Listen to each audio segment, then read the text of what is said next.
Hi, Chris Black. This is Mike Ryan. Just a sound check. Can you hear me? Hi, Mark. We can hear you. It's Martha. Thanks for the sound check. Hey, Martha. How are you? Yeah, I'll stay online. I'll just go offline.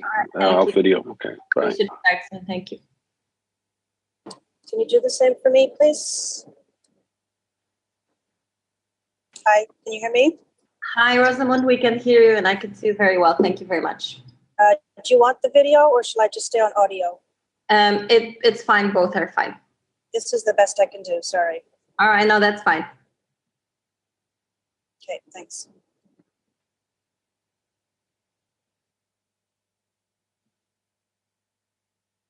Hi, it's Sylvie. Can you hear me, Martha? Yes, I can hear you very well, Sylvie. Okay, you cannot see my video, but you only have sound today, yes? Can you? No, I can't see you. No. Your video doesn't work? Can you hear me? Yes, I can hear you. Okay, my internet is unstable, so that's why my video is not so good. Okay, no problem. Okay. Let's just stick to audio then. Thank you very much, Sylvie.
Hello to everyone from the headquarters of the World Health Organization here in Geneva.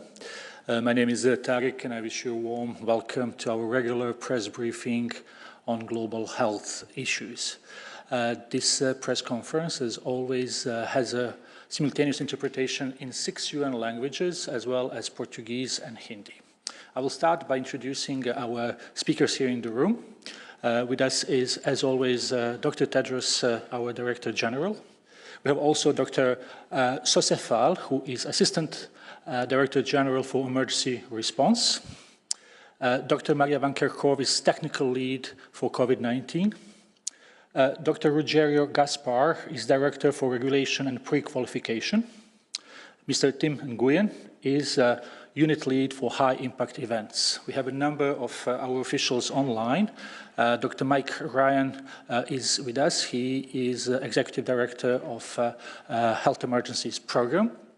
Dr. Sumya Swaminathan is our Chief Scientist. She should be also with us online, as well as Dr. Kate O'Brien, Director for Immunization, Vaccines and Biologicals. We should also have with us Dr. Sylvie Briand from Emergency Preparedness, and Olivier Poulon, who is epidemiologist. Also with us, only by audio, maybe not with video, is Dr. Rosamond Lewis, who is Technical Lead for Monkeypox. With this, I will give the floor to Dr. Tedros for his opening remarks, and journalists who would like to ask questions, please click the icon raise hand right now so we can put you in the queue. Dr. Tedros.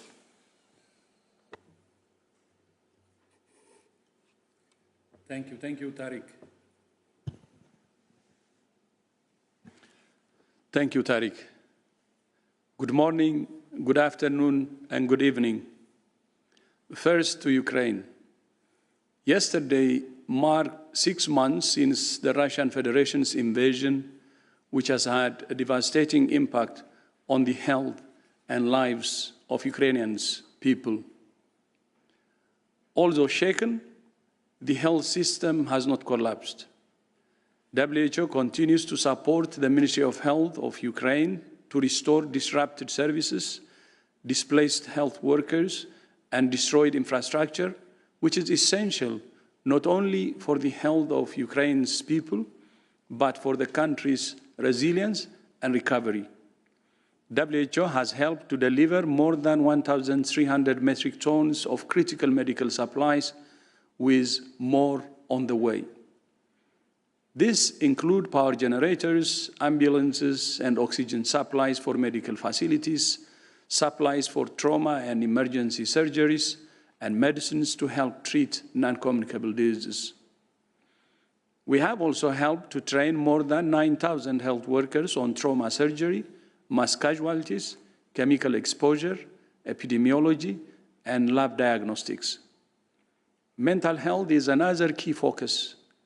Stress management training is being provided to health workers and the general population on how to safeguard mental health given the sharp rise in war-related psychological distress. However, attacks on health continue unabated. In the past 6 months, WHO has verified 473 attacks on health, with at least 98 deaths and 134 injuries. No health system can deliver optimum health to its people under the stress of war, which is why we continue to call on the Russian Federation to end this war. Now to COVID-19. This week, we crossed the tragic milestone of 1 million reported deaths so far this year. We cannot say we're learning to live with COVID-19 when 1 million people have died with COVID-19 this year alone. When we are 2.5 years into the pandemic and have all the tools necessary to prevent these deaths. Once again, we ask all governments to strengthen their efforts to vaccinate all health workers, older people, and others at the highest risk on the way to 70% vaccine coverage for the whole population. It's pleasing to see that some countries with the lowest vaccination rates are now making up ground, especially in Africa.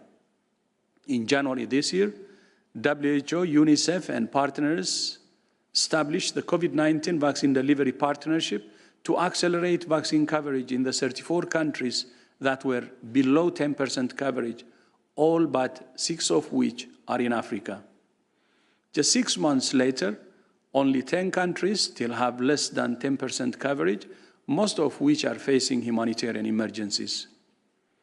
It's especially pleasing to see that coverage of high-priority groups is improving, with many countries making impressive progress towards vaccinating 100% of health workers and 100% of older people. However, much more needs to be done.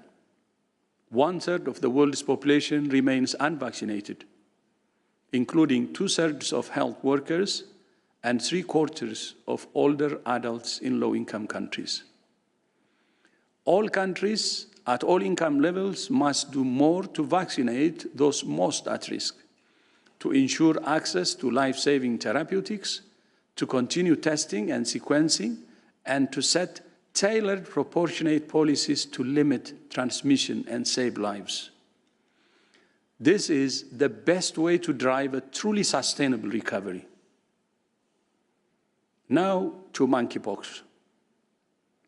Last week, the number of weekly reported cases fell by more than 20% globally. Although new cases increased in the Americas, where we are counting to see intense transmission. In the early stages of the outbreak, most reported cases were in Europe, with a smaller proportion in the Americas. That has now reversed, with less than 40% of reported cases in Europe and 60% in the Americas. There are signs that the outbreak is slowing in Europe, where a combination of effective public health measures, behavior change, and vaccination are helping to prevent transmission. However, in Latin America in particular, insufficient awareness or public health measures are combining with a lack of access to vaccines to fan the flames of the outbreak. Yesterday, the manufacturer of one vaccine, Bavarian Nordic, signed an agreement with WHO's regional office for the Americas to support access to its vaccine in Latin America and to support access to its vaccine in Latin America and the Caribbean. We thank the Bavarian Nordic for this agreement, and we hope that it will help to bring the outbreak under control in the region. WHO continues to encourage all countries to establish vaccine effectiveness studies to ensure data collection, even while enhancing access. Last week, I spoke about the drought and famine in the Greater Horn of Africa, where WHO has launched an appeal for $124 million to prevent and control outbreaks, to treat malnutrition, and to provide essential health services and medicines. So far, we have received just 12% of the funds we need. In the Ethiopian region of Tigray, fighting resumed yesterday. It's tragic to see the resumption of active conflict. But in reality, the war had never stopped. For more than 21 months, the 6 million people of Tigray have been under a suffocating siege that has killed people not only with bullets or bombs, but by weaponizing banking, fuel, food, electricity, and healthcare. That's why we have been calling for the resumption of essential services and an end to the blockade systematically enforced by the governments of Ethiopia and Eritrea. The only solution is peace, and we continue to call for a peaceful resolution. The emergencies in Tigray and the Greater Horn are far from the only crisis in Africa. The Sahel region is facing one of the largest, fastest growing, and longest lasting crises in the world. Across Burkina Faso, far north Cameroon, Chad, Mali, Niger, and northeast Nigeria, more than 33 million people are in need, and there are 6.7 million displaced people due to conflict, the worst drought in 40 years, and disease outbreaks.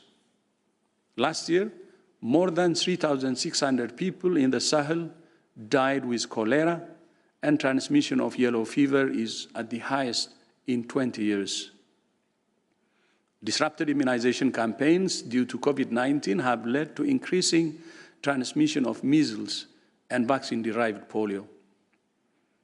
WHO has released $8.3 million from the Contingency Fund for Emergencies to cover life-saving services in the Sahel.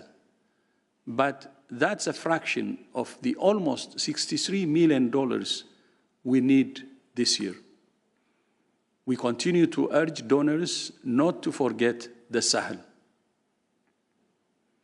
Finally, earlier this week, health authorities in the Democratic Republic of the Congo confirmed a case of Ebola in the northeastern town of Beni, which was the epicenter of the 2018 to 2020 Ebola outbreak.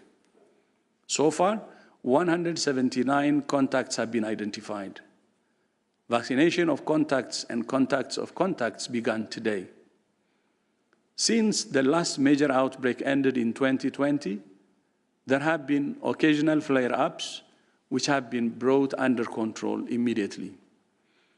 WHO will continue to support health authorities in DRC and the province of North Kivu to respond to this case and to prevent further transmission. Last week, WHO published new guidelines recommending the use of 2 therapeutics against Ebola, which have demonstrated clear benefits in reducing deaths by about 60%. DRC has supplies of these medicines should they be needed.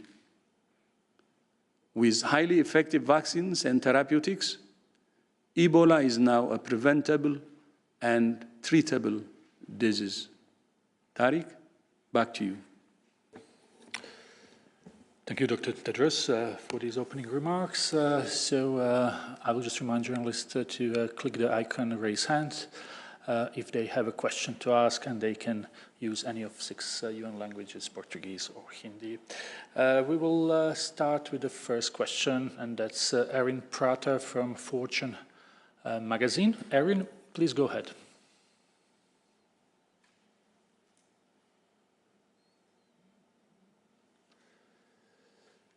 Do we have Erin? You would just need to press unmute button. Erin?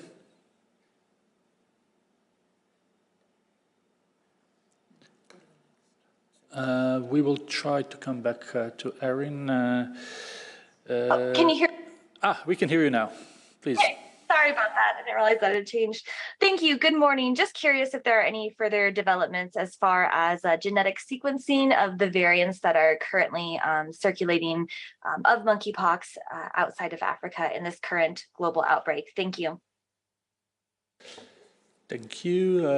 Dr. Lewis, can you hear us and try to answer this question? Dr. Lewis? Yes, thank you, Tarek.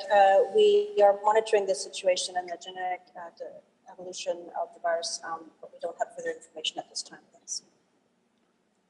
Could you ask her to repeat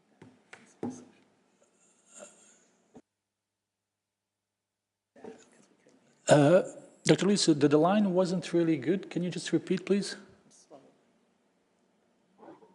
Sure, I can try again to say that we don't have further information on genetic variants that are currently being reported. They continue to be uploaded on spaces where scientists can access them, and research is underway to assess those variants. We don't yet have information on what they mean in terms of genetic variability or in terms of phenotypic presentation. Thank you, Dr. Lewis. Just for all the reporters, I understand Dr. Lewis is on the train right now, so that's why the sound may not be the best. But I hope, Erin, that this answers your question. We will now go to Simon Ateba from Today News Africa. Simon, please. Thank you, Tariq. Thank you for taking my question. This is Simon Ateba with Today News Africa in Washington, D.C. I personally believe that the WHO DG has been addressing health issues from around the world, not just in Ethiopia or Tigray. I just wanted him to address the accusation that he's using his position at the WHO to influence opinion on Tigray, where he comes from. Is that the case? And if you can also comment on Dr. Anthony Fauci, who will be leaving his position in December. Thank you.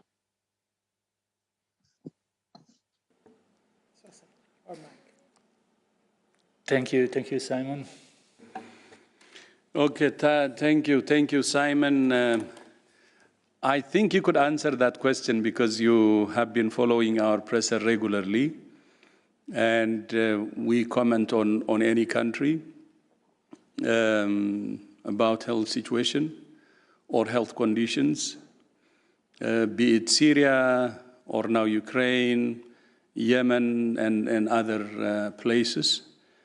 For instance, if I bring similar conditions like Tigray, if you take Syria, there are people who didn't have access to humanitarian aid, and WHO, as part of the other UN agencies, and myself, as one of the heads of the agencies, we have been pushing for unfettered access. Not only unfettered access, we have been even pushing for a corridor to keep a corridor to Syria from Turkey. On Ethiopia's issue, when we push for unfettered access, the responsibility is given to the Ethiopian government. But in Syria's case, the UN Security Council had decided to have a corridor through Turkey, and the UN has been supportive of this. So we always advocate for unfettered access and, access to medicines, access to food, and people to get the necessary support they need. And we have been doing the same thing in all conditions where there is the same problem. Another corridor, even if the Syrian government doesn't want to let access, doesn't want to give access, there is another corridor through which those who need access get access. So I don't know why, this is seen as a special, the Tigray one, but it's exactly the same. And I will repeat again, there should be unfettered access to support the more than 6 million people of Tigray. What makes it even very unique, the Tigray situation, is it's completely sealed off by both Ethiopian and Eritrean governments. So not only access to food is limited, it's trickling now, and access to medicine is very limited. Our programs, HIV program, TB program, has collapsed. And people on chronic follow-up, hypertension, diabetes, they don't get medicine, so that has also collapsed. And many people that could be saved are dying because there are the more than 6 million people are completely sealed. What they get is a trickle. But not only that, not only the food and medicine,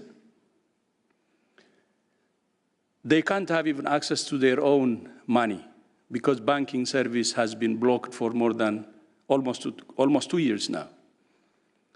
I told you last time, imagine if you were prevented by your own government from accessing your own money, Simon. Not just 6 million people, even one individual would be, I don't think would survive. You would survive. And then not only banking services, there is no telecom services. That's also blocked by the government, and electricity and other basic services. I will tell you my own story. I have many relatives there. I want to send them money. I cannot send them money. They're starving, I know. I cannot help them. I cannot help them. I can help them. I can share from what I have. I cannot do that because they are completely sealed off. I want to speak to them. It's a long time since I have spoken to them. I can't speak to them. I don't know even who is dead or who is alive. Can you tell me any place in the same situation in the world? Simon? Can you tell me? So I'm talking about the 6 million people which are collectively being punished. And I can tell you, the world can do this. It has the means. For instance, the world came together 2 weeks ago and did a very good job in helping Ukraine to export its grains. Okay, that's a good job. But why can't we also push, as a global community, so that the 6 million people can get food to eat, medicines to be treated, and telecom to talk to their people, bank to access their money, and media so that they can speak and the world can know about their problems. Why can't we do that? Why can't we push for unfettered access? So unfettered access, asking for unfettered access for the opening of basic services, and for also asking the Ethiopian government and the Eritrean government who are enforcing the siege systematically to end the siege is part of my job. I did it for Yemen. I have traveled there. I did it for Syria. I'm doing it for Ukraine. You remember my statement several times. All the reports we have been saying since the invasion of Ukraine by Russia. And we asked Russia to end the war many times. And we're also helping. What's different about Ethiopia? We're not actually doing as much as what we did in Syria. Maybe it's time to ask for another corridor to help the 6 million people, like what is being done in Syria. We can even push for that, of course, because this is about humanity, nothing else. I have no interest.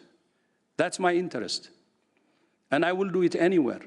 I will do it for Yemen, I will do it for Ukraine, I will do it for Syria, I will do it for other countries. And I think, Simon, you know better, you have been following us, you can say it yourself and others are also following. That's it. It's about humanity. I'm one of them. I am one of the 6 million people. That's personally hurtful, very painful.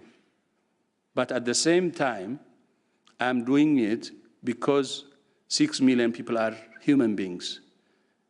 Because I'm one of them, conflict of interest, whatever, what I should do, I should do.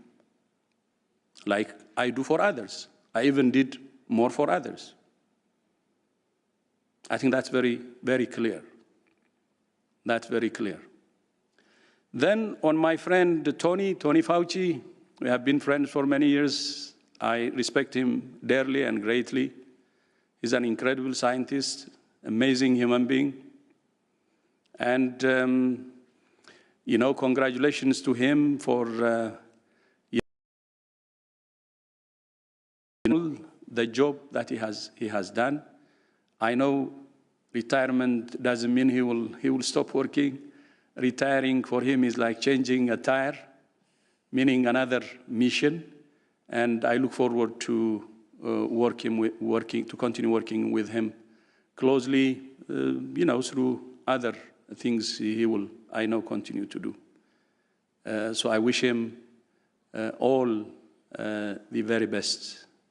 Tony is so special, and everybody knows, I think. Thank you. Tariq? Thank you, Dr. Tedros. Dr. Fall, would you like to add something? Merci, Tariq. Juste pour ajouter quelques points sur les commentaires du Dr. Tedros. Je pense que chaque fois que des vies humaines sont en danger, le Dr. Tedros, en tant que directeur général de l'OMS, a souligné la situation. Même quand il y a un seul cas d'Ebola il en parle, on l'a vu aujourd'hui. Quand il y a eu 3 cas de fièvre à virus Marburg, il en a parlé. Quand il y a des situations humanitaires extrêmes, il en a parlé. Mais le constat est que tous ceux qui sont engagés dans l'humanitaire sont déçus par les efforts de la communauté internationale par rapport à la situation au Tigré. Nous n'avons pas fait de progrès depuis plus de 21 mois. Et la situation de blocage a créé des conditions inhumaines. Et récemment, rien qu'en juin, l'évaluation du programme alimentaire mondial a montré que 89% des ménages sont en situation d'insécurité alimentaire. C'est presque toute la population.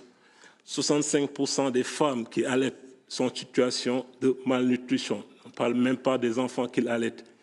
Donc l'accès aux médicaments, pratiquement de février 2021 jusqu'à avril 2022, nous n'avons pas pu envoyer des médicaments. Et la situation continue de se dégrader. Je pense que c'est une situation extrême qui demande des efforts exceptionnels de la communauté internationale pour sauver des vies.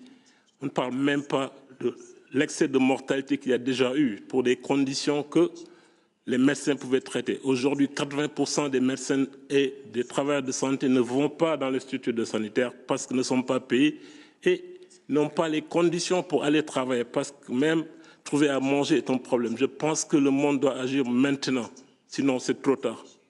Merci.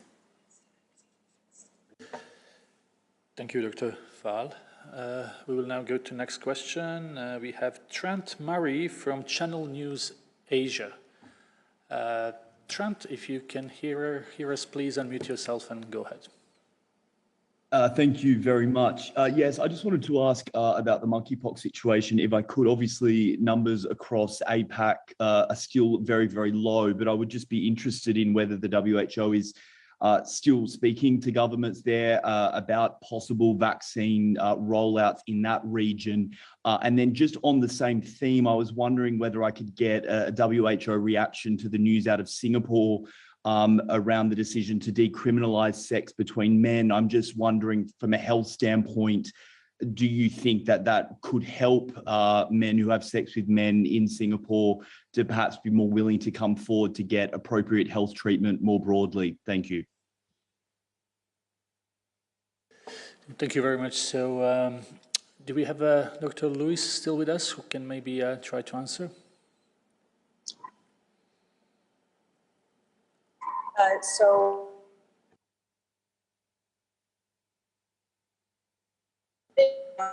Western Pacific Regional Office and our Southeast Asia Regional Office, and directly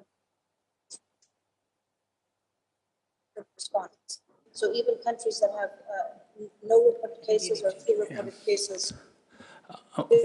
Dr. Lewis, unfortunately, the line is not very good, so we may try with the next question and then try to come back to question that was asked by Trent Murray from Channel News Asia, hoping that your line will be better. So let's just... Tarek, this is Mike. Yes, Dr. Ryan, please. No, just Rosamond can come back in, or Sylvia, on how we're working with the Southeast Asia and Western Pacific countries.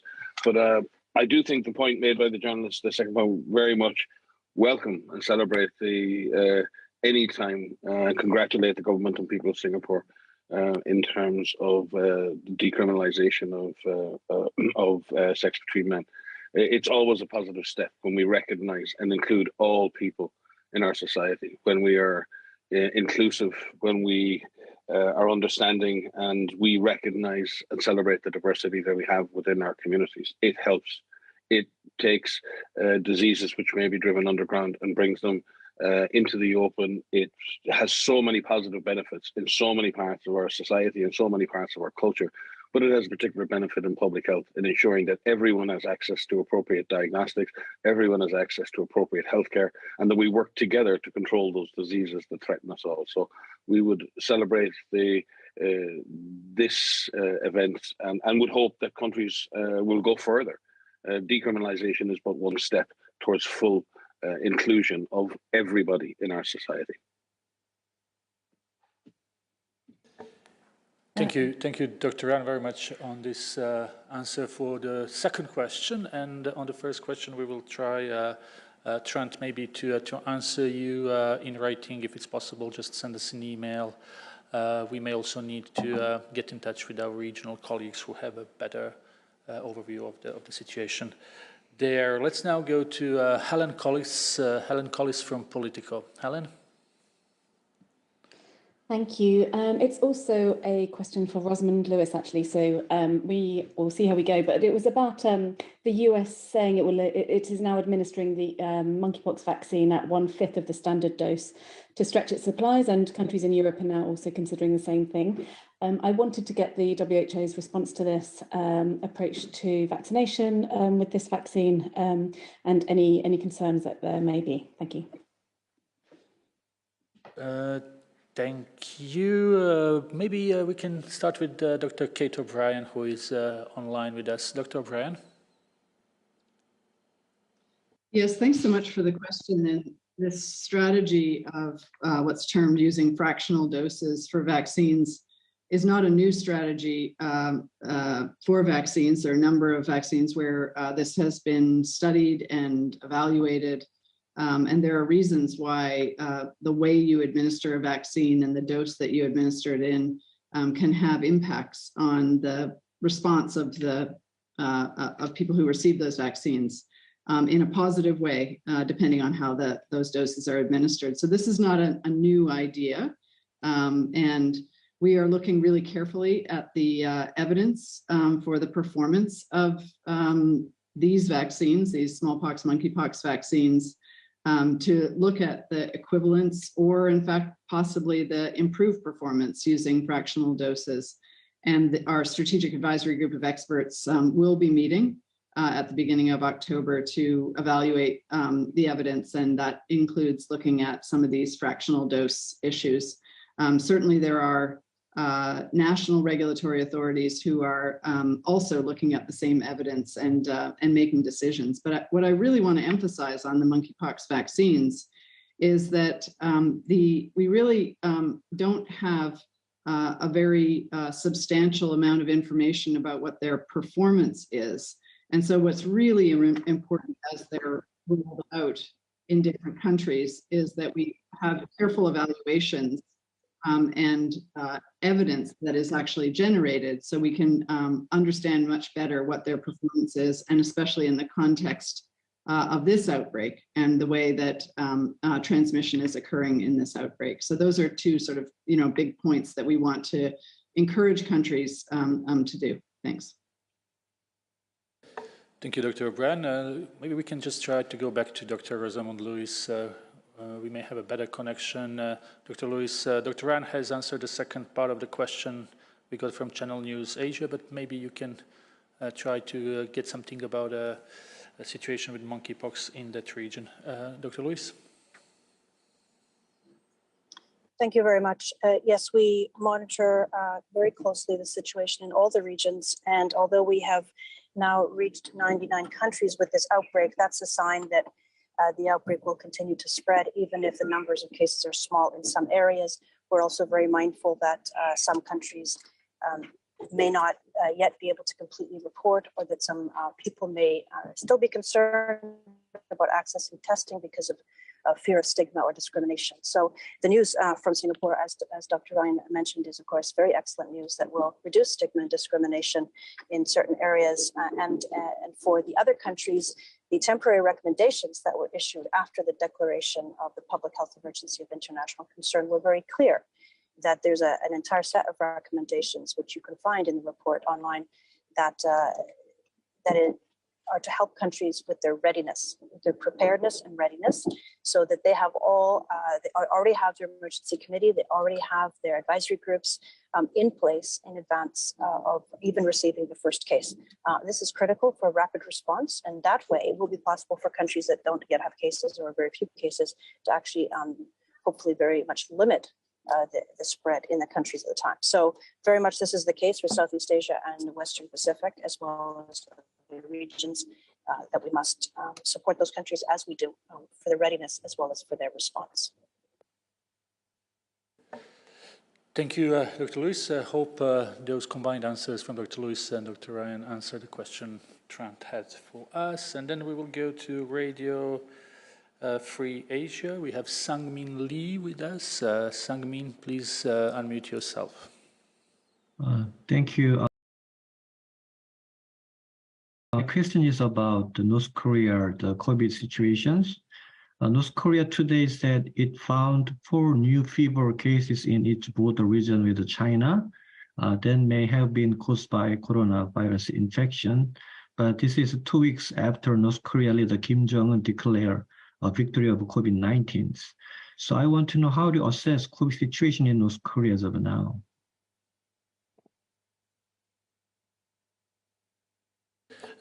Thank you very much, Sangmin. Dr. Van Kerkhove. I mean, I only have a very limited answer because I have very limited information on the situation there. We continue to offer support as best we can in terms of technical assistance, in terms of supplies, and we'll continue to do so. But the information that we are receiving is the same information that you are.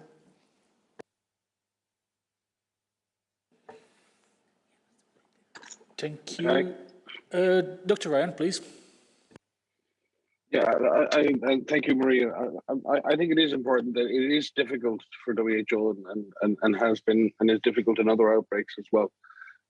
In engaging with our member states, when we're in a situation where it's very difficult to get information on a day-to-day, week-to-week, month-to-month basis, it's very tough for us to give the necessary assistance to countries. We are here as a member state organization. We are constantly offering assistance, help, advice, materials, supplies to our member states. We're constantly bringing global expertise and regional expertise together on platforms that give support to our member states. But it is difficult to do that in a consistent way with the public health benefit at the end of that. If it's a constant struggle to get information. This is not only the case in the Democratic People's Republic of Korea. It is the case in a number of countries around the world where issues around transparency and openness and engagement lead us to a situation where it is difficult for us to provide the necessary and adequate support. So we will continue, as Maria said, to offer support, to continue to try and give whatever support we can. But it's also very important that countries tell us what's going on within their countries because we're tracking this virus. This virus can evolve in any part of the world. As we've seen in many, many countries on every continent, we've seen at times serious deteriorations in the situation, sometimes very unexpected. So it's very, very important that our member states keep us updated on the evolution of the disease within their borders so that we can help them first and foremost, but also so we can keep the rest of the world informed of the situation and we can build up a risk assessment that's based on reality and not on fantasy. Thank you, Dr. Rand. Thank you, Dr. Van Kerkhove. We will have time for one more question before we conclude today's press briefing, and we will call on Lynn Peterson from Trends in Medicine. Lynn, if you can hear us, please unmute yourself. Thanks very much. So one of the unanswered questions has been the safety of the blood supply. As I understand it, there's no testing being done of blood that's being donated, and donors aren't being tested. So what reassurance can we have that the blood supply is safe? This reminds me of the early days of HIV back in, say, 83, 84, when the blood supply actually got contaminated. Thanks, Lynn. I suppose this question relates to monkeypox. So, Dr. Lewis, do we have anything on a blood supply regarding monkeypox? Hi, sure. I'll see if the video works too. Thanks very much for the question. So as you know, people are screened very carefully when they do come for donation of blood. So they're screened by symptoms, by fever, and that is the first line of screening that for anyone who's donating blood and for anyone receiving blood. The second thing is that, as we've heard, although some cases of monkeypox are severe, many are less severe and have fewer lesions. And for those, in all cases, the duration period of time that any virus might be in the blood is actually quite limited, which is why specimens are taken from skin lesions as opposed to taken from blood. because the viremia period is very short. So the probability of someone who's otherwise completely well also having viremia for monkeypox would be most unlikely. Not impossible, but very low probability. Thank you very much, Dr. Lewis, and it was nice to see you on video as well. We will conclude today's press briefing. Our colleagues from audiovisual unit will send audio and video files later, and it will be distributed to our global media list. And the transcript of today's press briefing will be posted sometimes tomorrow morning. I wish you all a nice evening, and I give the floor for the closing remarks to Dr. Tedros. Thank you, Tariq, and thank you to the members of the press for joining us today, and see you next time.